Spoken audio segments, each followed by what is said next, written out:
सिंध के तारीखी शहर कोट डीजी में एक ऐसी इमारत मौजूद है जो आज भी खामोशी के बावजूद अपनी शाही शान का एहसास दिलाती है।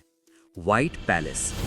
ये महल सिर्फ ईंट और पत्थर का ढांचा नहीं, बल्कि सिंध की शाही तारीख, रिवायात और तहजीब का जिंदा सबूत है। कोट डीजी खैरपुर के करीब वाक़या एक ऐसा इलाका है जहां तारीख सिर्फ किताबों में नहीं, बल्कि ज़मीन, हवा और इमारतों में महसूस होती है।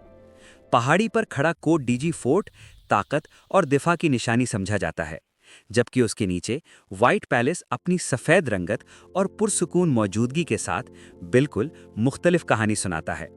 वाइट पैलेस तालपुर दौर में तामीर किया गया।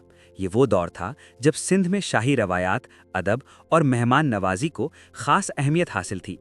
इस महल का मकसद जंग या दिफा बिल्कुल नहीं था, बल्कि ये महल शाही मेहमानों के क़याम, अहम मुलाकातों और सुकून भरे लम्हात के लिए बनाया गया था।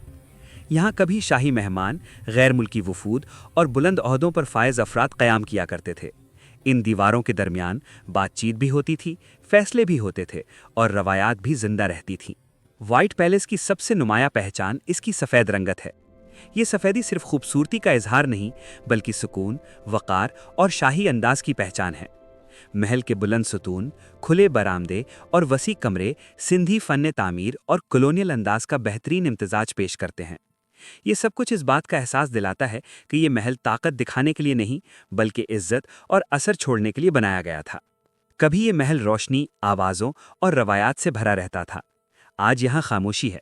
खाली कमरे, पुरसुकून राहदारियाँ और धीमी रोशनी हमें एक ऐसी शाही दुनिया की याद दिलाती हैं जो वक्त के साथ पीछे रह गई है।